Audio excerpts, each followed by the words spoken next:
Good morning all of you. இப்போ இந்த discussion இன்னைக்கு நாம ஒரு அவசியமான டிஸ்கஷன் தருணத்தில் இருக்கிறோம்.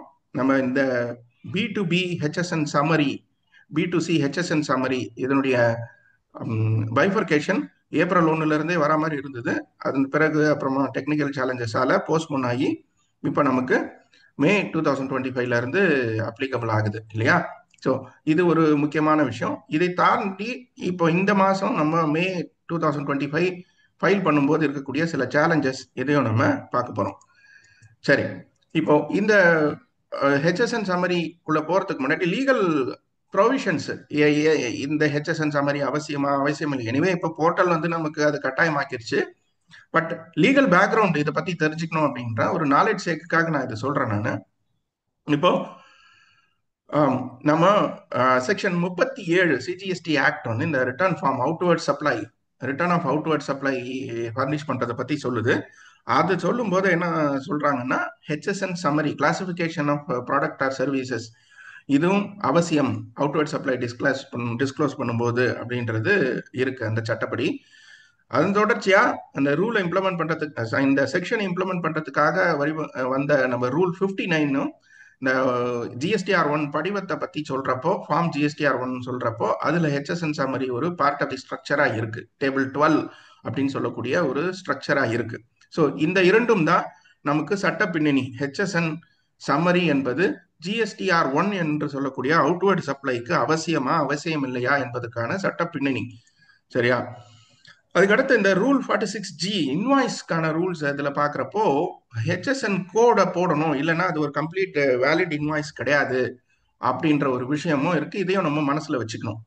நம்ம இந்த mandatory disclosure of B to B and B to C summary நம்ம கொடுக்கணும்னு வந்திருக்கு இல்லையா? இந்த விஷயத்துக்கு நம்ம சட்டத்தை தாண்டி ஜிஎஸ்டி நெட்வொர்க், ஜிஎஸ்டிஎன் அப்படின்னு சொல்லக்கூடிய ஜிஎஸ்டி போர்ட்டலை நிர்வகிக்கிற அந்த நம்ம ஜிஎஸ்டி நெட்வொர்க் அவங்களுடைய அட்வைசரிஸை நம்ம ஃபாலோ பண்ணோம்னு சொன்னா, இவங்க இந்த ஹெச்எஸ்என் டிஸ்க்ளோஷருக்கான ரெக்குவயர்மெண்ட்டை ஜிஎஸ்டி போர்ட்டல்ல இம்ப்ளிமெண்ட் பண்றதுக்கு 3 ஸ்டேஜா, 3 ஃபேஸ் 1, ஃபேஸ் 2, ஃபேஸ் 3ன்னு சொல்லி 3 ஃபேஸா அவங்க இம்ப்ளிமெண்ட் பண்ண போறதா அட்வைசரி கொடுத்துருந்தாங்க. இப்போ ஃபர்ஸ்ட் ஃபேஸ்ல ஹெச்எஸ்என் மேண்டேட்டரி ஆக்குனாங்க. அதுக்கு பிறகு ஹெச்எஸ்என் வந்து நம்ம அதுக்குள்ள அந்த டிஸ்கிரிப்ஷன்ஸ் எல்லாம் ஆட்டோ பாப்புலேட் ஆகி வந்துச்சு. டிராப் டவுன் மெனுல இருந்து செலக்ட் பண்ற மாதிரி இருந்தது. ஆரம்பத்துலலாம் நம்ம ஹெச்எஸ்என் கோடை வந்து டைப் பண்றது அக்செப்ட் ஆயிரும். இப்போ அப்படி இல்லை, டிராப் டவுன்ல இருந்து எடுக்கிற மாதிரியான சிஸ்டம் வந்துச்சு. அதன் பிறகு பாத்தீங்கன்னா அதுல இருக்க அந்த இன்வாய்ஸ் வேல்யூ ரிமூவ் பண்ணிட்டு டாக்ஸபிள் வேல்யூ, இந்த அதர் திங்ஸ் வந்து வந்துச்சு. டாக்ஸபிள் வேல்யூ ரேட்டு, யூகியூசி, தென் ஐஜிஎஸ்டி, சிஜிஎஸ்டி, எஸ்ஜிஎஸ்டி அப்படின்ற விஷயங்கள் வந்துச்சு. இப்போ நம்ம ஃபேஸ் 3 இம்ப்ளிமெண்டேஷன்ல தான் நம்ம இருக்கிறோம். ஃபேஸ் 3 இம்ப்ளிமெண்டேஷன்ல ஒரு முக்கியமான ஒரு மாற்றம் என்ன வந்திருக்குன்னா, ஹெச்எஸ்என் சம்மரியை பி டு பி தனியாகவும் பி டு சி தனியாகவும் நமக்கு கொடுக்கணும் அப்படின்ற ஒரு தேவையில வந்து நின்று இருக்கும். இந்த தேவையை நம்ம எப்படி ஃபுல்ஃபில் பண்ண போறோம் அப்படின்றதுக்கு தான் நம்ம டேலி சாஃப்ட்வேருடைய உதவியை தேடுறோம். சரியா? இப்போ குயிக்காவே நான் டேலி சாஃப்ட்வேரை சொல்லிடுறேன். நம்ம இந்த HSN summary B to B to சிக்கு போனோம்னா நம்ம கிட்ட அந்த டேலி பிரைம் சாஃப்ட்வேர், முக்கியமா டேலி ERP9 அல்ல, பழைய டேலி எதுவும் கிடையாது. டேலி பிரைம் சாஃப்ட்வேர்ல டேலி பிரைம்ல 6.0 அப்படின்ற லேட்டஸ்ட் ரிலீஸ் தான் இருக்கணும். இந்த ரிலீஸை நம்ம எங்க போய் தெரிஞ்சுக்கிறோம்னா, அந்த ஹெல்ப் மெனுல அபவுட், நீங்க வச்சிருக்கிற டேலியில ஹெல்ப்ல அபவுட்ல போய் பாத்தீங்கன்னா ரிலீஸ்ன்னு இருக்கும். இங்க 6.0 இருந்தா மட்டும்தான் இந்த B to B to C வந்து நம்ம சம்மரிய பிரேக்கப் தனியா எடுக்க முடியும். சரி, இந்த 6.0க்கு நம்ம மைக்ரேட் ஆகி வந்துட்டோம். அதுல தான் நம்ம டேட்டா இருக்குன்னா, இப்ப இங்க இருந்து எங்க நம்ம இந்த பி டு சி சம்மரிய நம்ம எடுத்துக்கிறது அப்படின்னு பாத்தீங்கன்னா, F11 ஃபீச்சர்ல தான் இந்த கண்ட்ரோல் எல்லாம் இருக்கு.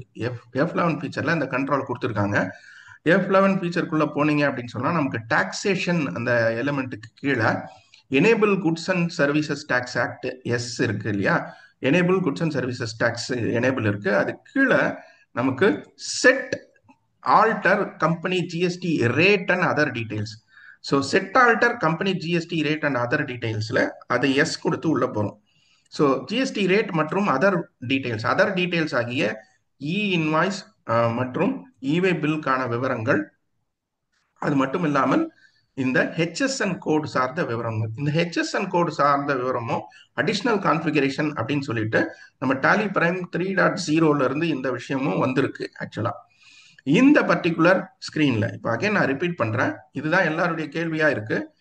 F11 எங்க போய் நம்ம டாலியில இந்த பி டு சி சம்மரி தனித்தனியா பார்க்கறது நம்ம எங்க போய் ஆக்டிவேட் பண்ண போறோம்னா, F11 ஃபீச்சர்ல டாக்ஸேஷன் ஹெட்டிங் கீழே enable goods and services tax இருக்கு. அதுக்கு அடுத்த கொஸ்டினா இருக்கக்கூடிய set alter company GST rate and other டீடைல்ஸ்ல எஸ் கொடுத்து உள்ள போறோம். இந்த இடத்துல மோர் டீடைல்ஸ்னு இருக்கு, ரைட் சைட்ல மோர் டீடைல்னு இருக்கு. அந்த மோர் டீடைல்ஸ்ல போனோம்னா ஷோ மோர் டீடைல்ஸ்னு இருக்கு, ஷோ மோர் டீடைல் கொடுக்கணும். கொடுத்தா இங்க கீழே கடைசியா நமக்கு separate B to C HSN summary applicable ஃப்ரம்னு இருக்கு. இனிஷியலா பை டிஃபால்ட் 1426 டேட்டை காமிக்கும். நம்ம போய் இப்போ நம்ம அப்ளிகபிள் டேட் 1425 1 May 2025 சொல்லிட்டு நம்ம மாத்திக்கிறோம். இதை மாத்திட்டு இதை சேவ் பண்ணிட்டா போதும், அவ்வளவுதான் விஷயம். இங்க நம்ம ஜிஎஸ்டிஆர் 1க்குள்ள போய் பார்க்க போறோம். ஸோ டிஸ்பிளே ரிப்போர்ட்ல ஸ்டாச்சுட்டரி ரிப்போர்ட்ல ஆஸ் யூஷுவல் நம்ம போற ரூட்ல தான் போறோம். ஸ்டாச்சுட்டரி ரிப்போர்ட்ல ஜிஎஸ்டி ரிப்போர்ட்ல ஜிஎஸ்டிஆர் 1 இருக்கு இல்லையா? ஜிஎஸ்டிஆர் 1ல இப்ப நான் மே மாசம் ரிப்போர்ட்டை பார்க்குறேன். ஸோ மே மாசம் ரிப்போர்ட்டை பார்த்தீங்க அப்படின்னு சொன்னா ஆஸ் யூஷுவல் உங்களுக்கு தெரியும், ஜிஎஸ்டிஆர் 1 அப்படின்றது வந்து பார்த்தீங்கன்னா நம்ம இந்த எக்ஸப்ஷன்ஸ் எல்லாம் கிளியர் பண்ணி அன்சர்டன் டிரான்சாக்ஷன்ஸ்லாம் 0 இருக்கிற மாதிரி இருக்கணும். இங்க 3 டிரான்சாக்ஷன் காமிக்குது. இது மேபி அந்த டாக்ஸ் இம்ப்ளிகேஷன், டாக்ஸ் கொடுக்காம போட்ட டிரான்சாக்ஷன்ஸா இருக்கும். தென் இங்க பி டு சி அப்படின்னு இருக்கு, ஹெச்எஸ்என் சம்மரி பி மற்றும் பி சப்ளைஸ்ன்னு இருக்கு. இதை என்டர் கொடுத்தோம் அப்படின்னு சொன்னா இங்க நமக்குள்ள பி சப்ளைஸ் மற்றும் பி சப்ளைஸ்ன்னு தனியாவே பிரிச்சு வந்துருது. இங்க ஒரு கேள்வி எல்லாரும் என்ன கேட்பாங்கன்னா, சார் இது வந்து 5 crores and about turn over இருக்கிறவங்களுக்கு மட்டும்தான் இதை கான்ஃபிகர் பண்ண முடியுமா? இல்லை, கிடையாது. Tally flexible. யார் F11 ஃபீச்சர்ல யார் போய் இதை கான்ஃபிகர் பண்றாங்களோ எல்லாருக்குமே இந்த ஃபெசிலிட்டி அவைலபிளா இருக்க போகுது. சரியா? அகைன் இதுல வந்து பி சப்ளைஸ்னா அதுல எந்தெந்த விஷயங்கள்லாம் சேரும், பி சப்ளைஸ்னா அதுல எந்தெந்த விஷயங்கள்லாம் சேரும், இது ஒரு கொஸ்டின், ஒரு டிபேட் வந்து போயிட்டு இருக்கு. இதுக்கும் நம்ம அட்வைசரியில லேட்டஸ்டா வந்த, அதாவது January 8, 2025 அப்போ வந்த அட்வைசரியில ஒரு வேலிடேஷன் பாயிண்ட் ஒன்று வச்சிருக்காங்க. அந்த வேலிடேஷன் பாயிண்ட் ஒரு பி2சி சப்ளைஸ்ல எதெல்லாம் சேர்ந்திருக்கணும், பி2பி சப்ளைஸ்ல எதெல்லாம் சேர்ந்திருக்கணும் அப்படின்ற ஒரு கணக்கு வச்சிருக்காங்க. அந்த கணக்கின் அடிப்படையில தான் டாலியும் இதுல ஒர்க் பண்ணியிருக்காங்க. சரி, அப்படி என்ன கணக்கு அப்படின்னா, இப்போ உதாரணத்துக்கு எக்ஸ்போர்ட் இன்வாய்சஸ், இது எங்க பி2சில வருது சார் எல்லாரும் கேட்கறாங்க. பி2சில தான் வரணும்னு சொல்லி அங்க நம்ம அந்த அட்வைசரியில அந்த வேலிடேஷன் பாயிண்ட்ல மென்ஷன் பண்ணியிருக்காங்க. இப்படியாக ஒவ்வொரு விஷயமாக ப்ராக்டிக்கல் எலிமெண்ட்ஸ் வந்து இங்க சரியா கையாளப்பட்டுள்ளது. நான் ஒன்ஸ் அகேன் ரிப்பீட் பண்றேன், இந்த பி2சி சம்மரி, ஹெச்எஸ்என் சம்மரி நமக்கு வேணும் அப்படின்னா F11 ஃபீச்சர்ல enable goods and services tax அந்த ஆப்ஷனுக்கு கீழே இருக்கக்கூடிய set alter company GST rate and other details, அதை எஸ் கொடுத்து உள்ள போனோம். நோ தான் இருக்கும் பை டிஃபால்ட். அது நோ உள்ள போய் மோர் டீடைல்ஸ்ல போயிட்டு ஷோ மோர் டீடைல் கொடுத்து இங்க செப்பரேட் பி2சி ஹெச்எஸ்என் சம்மரி அப்ளிகபிள் இதை கொடுத்து நம்ம எடுத்துக்கிறோம். டேட் வந்து 1 May கொடுத்துட்டோம்னா ஆட்டோமேட்டிக்கா இது வந்துடுது. ஸோ இதுதான் நம்ம இப்ப இருக்கக்கூடிய இந்த பி2சி சம்மரிக்கான மேண்டேட்டரி பி2சி சம்மரி. இப்ப அடுத்து நம்ம எனவே இந்த தேவை நமக்கு எதனால ஏற்பட்டுச்சு அப்படின்னு பாத்தீங்கன்னா, இந்த அட்வைசரி இது எல்லாமே ஜிஎஸ்டி போர்ட்டல்ல பார்த்திருப்பீங்க நீங்க. இது இந்த 78/2020 நோட்டிபிகேஷனுடைய தொடர்ச்சியா நமக்கு போர்ட்டல்ல இம்ப்ளிமெண்டேஷன் அட்வைசரி நமக்கு போன மாசம் கொடுத்திருந்தாங்க. அதனுடைய அடிப்படையில் அது மட்டும் இல்லாமல் இந்த phase 3 இம்ப்ளிமெண்டேஷன்ல கொடுக்கப்பட்டுள்ள வழிகாட்டுதல் பிரகாரம் நமக்கு இந்த பி2சி ஸ்பிளிட் இந்த ஹெச்எஸ்என் கோடு, எஸ்ஏசி கோடு சம்மரி அதுல நமக்கு இப்போ வந்திருக்கு. சரி, இப்போ நாம பார்த்தாச்சு பி2சி சம்மரி. அது இல்லாம இப்போ என்ன பண்ணுவோம்னா, இதுல இருக்கக்கூடிய பாசிபிள் குவரிஸ் அண்ட் சொல்யூஷன்ஸ், இதை சுற்றி இருக்கக்கூடிய விஷயங்கள் அது என்ன அப்படின்றத பார்ப்போம். ஃபர்ஸ்ட் வந்து எனக்கு வந்து எக்ஸல் டெம்ப்ளேட்டா நான் எக்ஸ்போர்ட் பண்ணி, நிறைய பேர் இந்த ரெக்குவயர்மெண்ட் இருக்கும். நான் டைரக்டா ஜேஎஸ்ஓஎன் அப்லோட் பண்ண மாட்டேன் டேலியில இருந்து. நான் எக்ஸல்ல எக்ஸ்போர்ட் பண்ணிட்டு அந்த எக்ஸல்ல இருக்கக்கூடிய டேட்டாவை ஆஃப்லைன் யூட்டிலிட்டியில வேலிடேட் பண்ணிட்டு அதுக்கு பிறகுதான் நான் போர்ட்டலுக்கு ஏத்த போறேன் அப்படின்னு இருந்தாங்கன்னா இப்ப இருக்கக்கூடிய டேலி பிரைம் 6ல அந்த ஃபெசிலிட்டி எக்ஸல் ஃபெசிலிட்டியில வந்து B2B B2C சம்மரி பிரிச்சு பிரிச்சு வராது. ஏன்னா இந்த பிரைம் 6.0 2-3 மாசத்துக்கு முன்னாடி வந்துருச்சு. இந்த எக்ஸல் டெம்ப்ளேட் பார்த்தீங்கன்னா, அதாவது as these template changes were given in the last week of May 25, இப்பதான் வந்து அந்த யூட்டிலிட்டியே வந்துச்சு. 3.2.2 அப்படின்றது தான் ரிட்டர்ன் ஆஃப்லைன் டூடைய ஆஃப்லைன் டூல். ஜிஎஸ்டி போர்ட்டல்ல நமக்கு இருக்கக்கூடிய ரிட்டர்ன் ஆஃப்லைன் டூலுடைய லேட்டஸ்ட் வெர்ஷன். ரிட்டர்ன் ஆஃப்லைன் டூலுடைய லேட்டஸ்ட் வெர்ஷன் அப்படின்னு பார்த்தீங்கன்னா 3.2.2. இப்போ நான் வந்து அந்த சைட்லயே உங்களுக்கு அதுக்கான விஷயத்த காமிக்கிறேன். இப்போ ரிட்டர்ன் ஆஃப்லைன் டூலை பயன்படுத்திட்டு இருந்தவங்களுக்கு இது ஒரு அவசியமான விஷயமா இருக்கும். இப்போ டவுன்லோட்ல ஆஃப்லைன் டூல்ல ரிட்டர்ன் ஆஃப்லைன் டூல் அதுக்கு நம்ம போறோம் இல்லையா? இங்க இந்த வெர்ஷன் 3.2.2ன்னு சொல்லிட்டு லேட்டஸ்டா தான் வந்துச்சு. இப்போ இதுக்குள்ள வந்து ஒரு எக்ஸல் டெம்ப்ளேட் இருக்கு. இதுக்குள்ள ஒரு application return offline tool application இருக்கு. இதை நம்ம இன்ஸ்டால் பண்ணோம்னா தான் அந்த வெர்ஷன் வந்து நமக்கு கரெக்டா இருக்கும். இப்போ சார் கூட பேசுறப்போ இடையில ஒருத்தங்க சொன்னாங்க, எனக்கு ஆஃப்லைன் யூட்டிலிட்டி வேலிட் யூட்டிலிட்டி தவறா இருக்கு அப்படின்னா, நம்ம லேட்டஸ்டா நம்ம எங்க போய் டவுன்லோட் பண்றோம்னா ஜிஎஸ்டி போர்ட்டல்ல டவுன்லோட்ல ரிட்டர்ன் ஆஃப்லைன் யூட்டிலிட்டியில எதற்கு லேட்டஸ்ட் இருக்கு அந்த லேட்டஸ்ட்டை டவுன்லோட் பண்ணிக்கிறோம். சரியா? இப்போ டேலியில இருந்து என்ன பண்ண போறோம்? ஸோ டேலியை பொறுத்த வரைக்கும் என்னன்னா ஆஸ் அன் இன்டரியம் சொல்யூஷனா என்ன பண்ணுதுன்னா, ஏன்னா இது வந்து அடுத்து 6.1 ரிலீஸ் டேலி இன்னும் கூடிய விரைவில் கொண்டு வர போறாங்க. அதுல நம்ம நிறைய புதிய விஷயங்கள்லாம் ஐஎம்எஸ் தென் அதர் ரிப்போர்ட்ஸ் எல்லாம் அதில் வரப்போகுது. அது இல்லாமல் இந்த இப்போ நம்ம 6.0 வச்சிருக்கிறவங்க என்ன பண்ணலாம்னா ஹெச்எஸ்என் சம்மரி, நான் சொன்னக்கூடிய இந்த B2B B2C ஹெச்எஸ்என் சம்மரி, இந்த ஸ்க்ரீன் இருக்கும்ல, இந்த ஸ்க்ரீன்ல இருந்து நார்மலா எக்ஸ்போர்ட் இருக்கு. எக்ஸ்போர்ட்ல இதுல அந்த 2 எக்ஸ்போர்ட் இருக்கு. கரண்ட் எக்ஸ்போர்ட்டும் ஜிஎஸ்டி ரிட்டர்ன் எக்ஸ்போர்ட் 2 விஷயம் சொல்லுவாங்க. ஜிஎஸ்டி ரிட்டர்ன் எக்ஸ்போர்ட்ல போனீங்கன்னா அது டெம்ப்ளேட் பிரகாரம் எக்ஸ்ப்ளோர்ட் பண்றது, நம்மளுடைய டெம்ப்ளேட் பிரகாரம் எக்ஸ்போர்ட் பண்றது. இப்போதைக்கு அது சரியா இல்லை. அந்த டெம்ப்ளேட் வந்து பழைய டெம்ப்ளேட்டா தான் இருக்கு நம்ம 6.0ல இருந்து எக்ஸ்போர்ட் பண்றப்போ. அதனால நீங்க என்ன பண்ணலாம்னா ஒன்லி இந்த ஹெச்எஸ்என் சம்மரியுடைய கரண்ட் இதை நார்மல் எக்ஸல் ஃபைலா எக்ஸ்போர்ட் பண்ணிக்கிட்டு அதை நீங்க இப்ப இருக்கிற ஆஃப்லைன் யூட்டிலிட்டியில B2B இப்ப இருக்கிற ஆஃப்லைன் யூட்டிலிட்டி பாத்தீங்கன்னா அதே நான் உங்ககிட்ட காமிக்கிறேன். இப்ப இருக்கிற ஆஃப்லைன் யூட்டிலிட்டி எப்படி இருக்குன்னா, நமக்கு அதுல 2 ஷீட்டு, HSN B2Bக்கு தனியா ஒரு ஷீட்டும் HSN B2Cக்கு ஒரு தனியா ஒரு ஷீட்டும் நமக்கு இப்ப இருக்கிற ஆஃப்லைன் யூட்டிலிட்டியில கொடுத்துருக்குறாங்க ஆக்சுவலா. ஸோ இங்க காமிக்கிறேன் பாருங்க. நம்மளுடைய இதுதான் லேட்டஸ்டா இருக்கக்கூடிய ஆஃப்லைன் யூட்டிலிட்டியில இருக்கக்கூடிய எக்ஸல் டெம்ப்ளேட். இந்த எக்ஸல் டெம்ப்ளேட்ல அப்படியே பாத்தீங்கன்னா ஹெச்எஸ்என் B2B HSN B2C இங்க இருக்கு. இப்ப நான் அங்க இருந்து காப்பி பண்ணி பேஸ்ட் பண்ணேன். இங்க அந்த டேலில இருந்து நார்மல் எக்ஸல்ல எடுத்து அதை தூக்கி இதுல பேஸ்ட் பண்ணி வச்சிருக்கேன். அந்த மாதிரி பேஸ்ட் பண்ணி இதை நம்ம வேலிடேட் பண்ணி JSON கன்வெர்ட் பண்ணி எடுத்துக்கலாம். இது ஒரு வே ஆஃப் ஹேண்ட்லிங் இந்த சேலஞ்ச் டியூரிங் எக்ஸல் இம்போர்ட் பண்ணி அதை ரிட்டர்ன் ஆஃப்லைன் யூட்டிலிட்டியில ஏத்திக்கிறவங்களுக்கு இருக்கக்கூடிய ஒரு சின்ன வே அவுட் சொல்யூஷன் இது.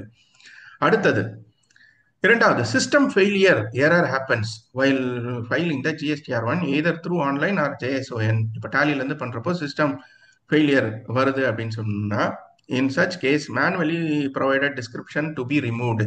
அதாவது HSNல ஏத்திட்டு போவோம் எல்லாமே, ஆனா அதை போய் சேவ் பண்றப்ப எரர் வரும். அந்த சேவ் எரர் இருந்துச்சுன்னா மேனுவல் டிஸ்கிரிப்ஷனை எடுத்துட்டு ஒன்லி HSN அப்லோட் பண்ற மாதிரி பாருங்க.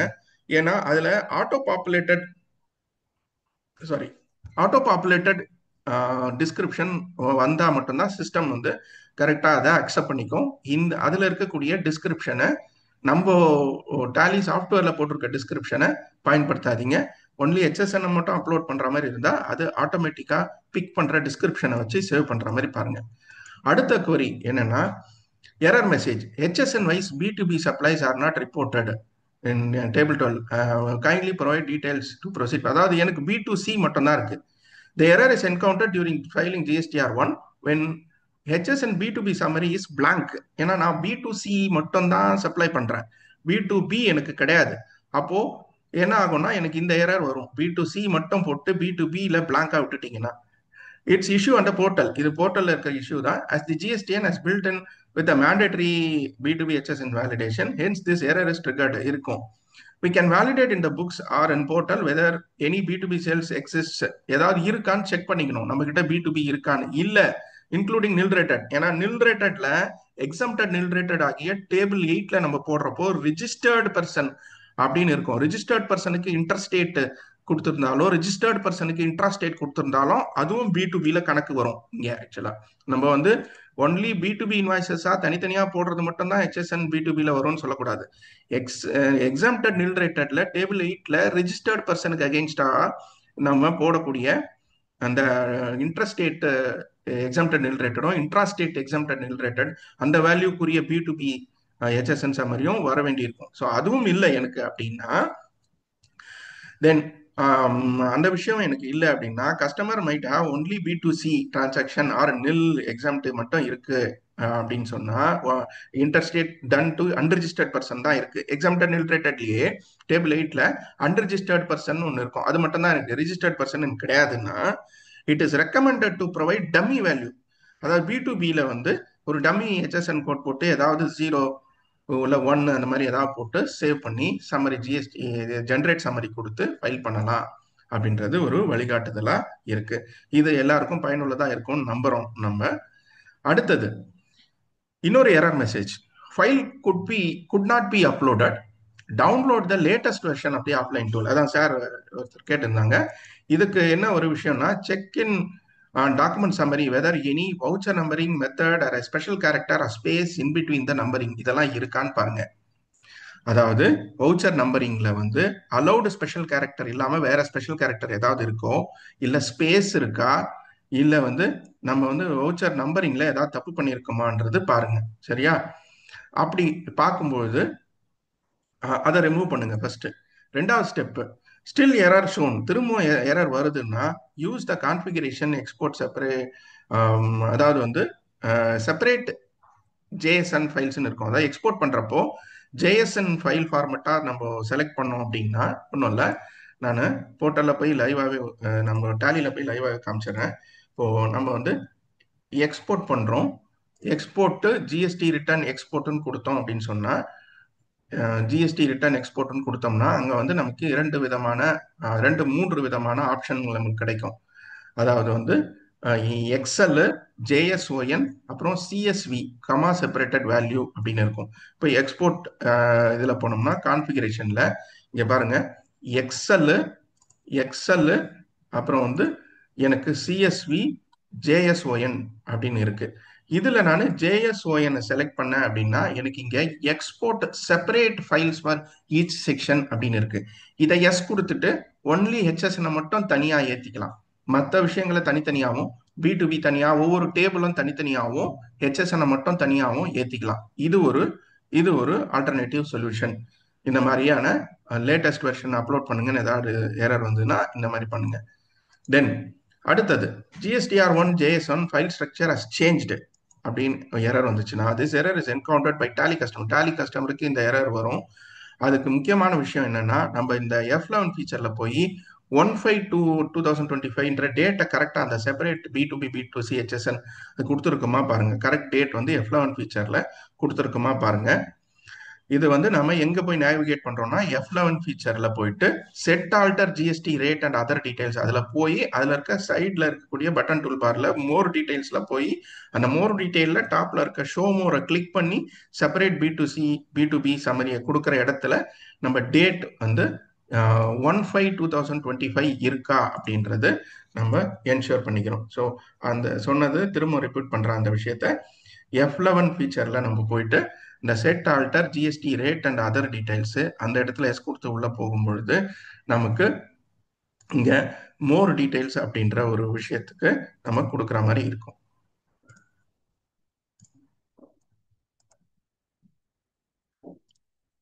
இப்போ F11 ஃபீச்சர்ல set alter GST rate and other டீடைல்ஸ்ல ரைட்ல இருக்க மோர் டீடைல்ஸ்ல ஷோ மோர் டீடைல்ல இங்க போய் இந்த டேட் ஃபர்ஸ்ட் மேவா இல்லைன்னாலும் தப்பு வரதுக்கான வாய்ப்பு இருக்கு. அத விஷயத்தை தான் இங்க சொல்றாங்க. அடுத்தது why export sales HSN details are captured in B2C HSN summary. இப்போ கேள்வியே ஒருத்தர் கேட்டிருந்தாங்க, எக்ஸ்போர்ட்டை வந்து B2Cல தான் காமிக்கணுமா அப்படின்னு சொல்லிட்டு. அதுக்கு என்ன அப்படின்னு சொன்னீங்கன்னா, அட்வைசரியே நம்ம இந்த ஜிஎஸ்டிஎன் போர்ட்டல்ல இந்த ஹெச்எஸ்என் மேண்டேட்டரி அதில் அட்வைசரி 8/1/2025 அட்வைசரி இருக்கு போர்ட்டல்ல, உள்ளுக்குள்ள போய் பாருங்க. அதில் ஹெச்எஸ்என் வேலிடேஷன் அப்படின்ற ஒரு விஷயம் சொல்லியிருக்காங்க. In table 12 validation with regard to value of the supply have also been இன்ட்ரடியூஸ்டுன்னு சொல்றாங்க.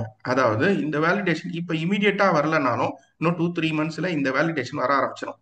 என்ன அப்படின்னா, இந்த வேலிடேஷன்ன்றது என்ன அப்படின்னா, நம்ம B2Bல போடக்கூடிய வேல்யூக்கள் மேலே B2B டேபிள் தனியாக உள்ளது, கிரெடிட் நோட் ரிஜிஸ்டர்டு தனியா இருக்கு, எக்ஸம்டட் நில் ரேட்டட் தனியா இருக்கு, அட்வான்சஸ் தனியா இருக்கு, இதெல்லாம் தனித்தனியா இருக்குல்ல.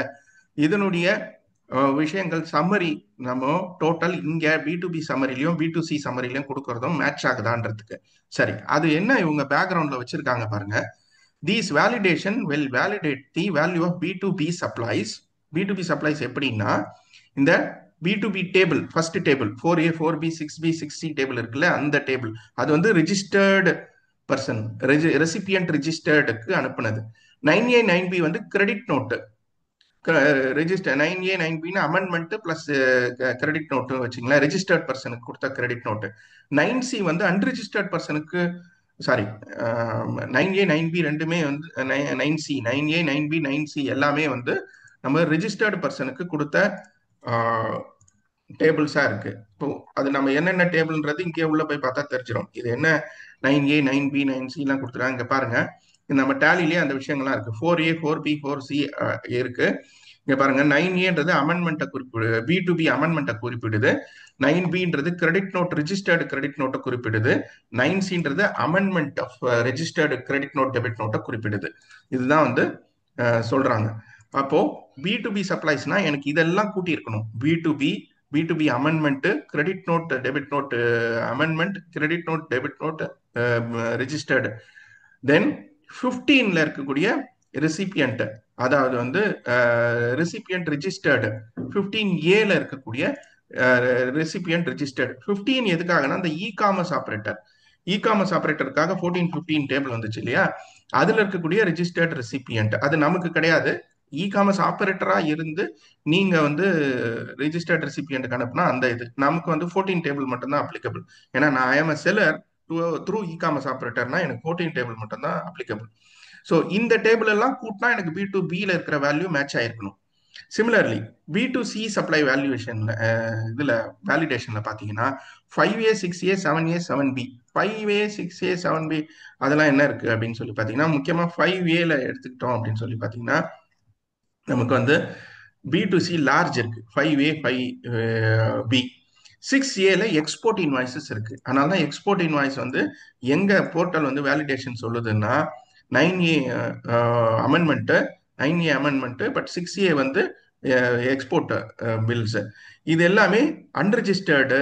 அதனால B2Cல தான் எக்ஸ்போர்ட்டா அன்ரிஜிஸ்டர்ட்ல தான் காமிக்கணும் அப்படின்ற விஷயம் இந்த வேலிடேஷன் கண்ட்ரோல் மூலமாக நமக்கு புரிஞ்சு கொள்ளப்படுகிறது.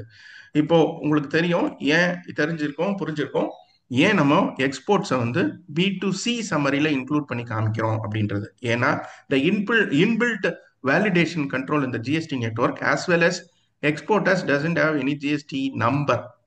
The foreign customers in the exports will not have any GST number. அவங்களுக்கு GST நம்பர் இருக்காது. அதனால அவங்க அன்ரிஜிஸ்டர்ட்ல தான் வருவாங்க, B2Cல தான் கிளாசிபிகேஷன்ல தான் வருவாங்க. தேங்க்யூ.